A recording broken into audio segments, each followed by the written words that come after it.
بسم اللہ الرحمن الرحیم.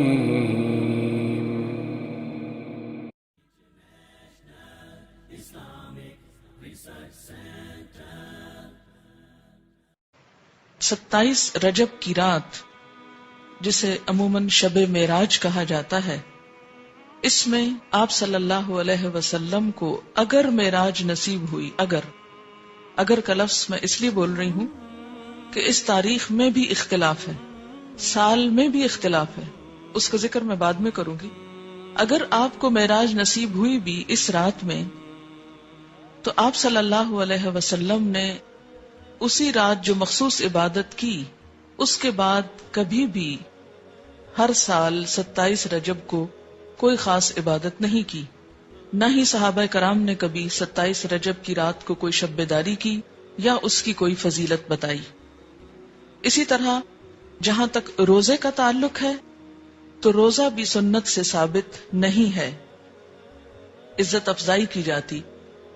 تو اس سے کیا پتہ چلتا ہے کہ اس رات میں شب بیداری اور اس دن میں روزے کی کوئی حقیقت نہیں.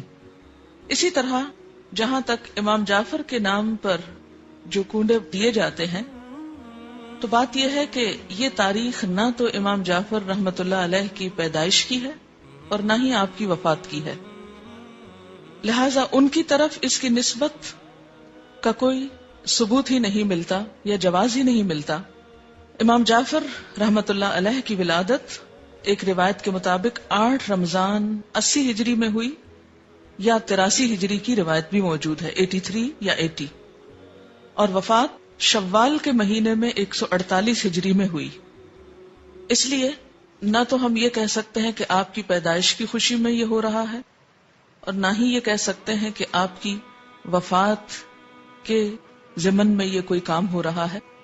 اگرچہ اصلاً ہی کسی کی پیدائش یا کسی کی وفات پر کچھ کھانا پکانا یا مخصوص کھانے پکانا اسلام کی روح کے مطابق ہی نہیں. اسلام میں صدقہ خیرات کا جو تصور ہے وہ یہ کہ انسان جب اپنے پاس کچھ مال پائے یا کسی ضرورت مند کو دیکھے تو وہ صدقہ خیرات کرے. اسی طرح اسلام نے صدقہ خیرات کی کچھ مخصوص شکلیں نہیں بتائیں کہ وہ حلوہ ہو یا کھیر ہو یا پوریاں ہوں یا چاول ہوں یا دیگ ہو یا بریانی ہو یا کوفتے ہوں. نہیں، اس لیے کہ اسلام ایسی کسی تکلیف میں انسان کو نہیں ڈالتا جو انسان کے لیے نبھانا مشکل کا سبب ہو یا مشکل پیدا کرے. ہم دیکھتے ہیں کہ اسلام ایک یونیورسل ریلیجن ہے، وہ کسی خاص کلچر کی پیداوار نہیں یا کسی خاص کلچر کے لیے نہیں، کسی خاص ملک یا علاقے کے لیے نہیں، ہر زمانے، ہر دور اور ہر علاقے کے لوگوں کے لیے ہے. اور اس میں ایسے احکامات ہیں کہ جو ہر علاقے کے لوگ سہولت کے ساتھ کر سکیں. کئی معاشرے ایسے ہیں کہ جہاں کھیر پکائی ہی نہیں جاتی یا پوریاں بنانے کا طریقہ ہی نہیں آتا، یا کئی لوگ پوریاں بنانا جانتے ہی نہیں. تو کیا ایسے لوگ پھر اس عبادت سے محروم رہیں گے کہ جو ایک مخصوص کھانا نہ پکا سکتے ہوں؟ اس لیے جتنی بھی من گھڑت چیزیں دین میں داخل کی گئیں، ان سب کے پیچھے اسی قسم کی باتیں آپ کو ملیں گی. کنڈوں کی رسم کے بارے میں ایک روایت کے مطابق اس کی ابتدا 1906 میں امیر مینائی کے خاندان سے ہوئی اور امام جعفر کے نام پر شروع ہوئی. اور یہ امیر مینائی کا خاندان جیسا کہ آپ جانتے ہیں کہ لکھنؤ سے یا ہندوستان سے تعلق رکھتا ہے، تو اس رسم کی تو ابتدا بھی عرب سے نہیں ہوئی یا جہاں اسلام کا اوریجن ہے وہاں سے نہیں آئی. تو اس کو اسلام یا دین کا حصہ یا نیکی یا عبادت آپ کیسے قرار دے سکتے ہیں؟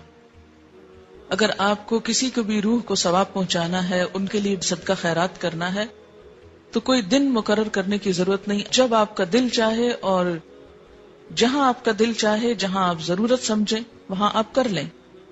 اور صرف چند مخصوص اشخاص کے لیے ہی نہیں، اس سے زیادہ کے لیے بھی آپ کر سکتے ہیں.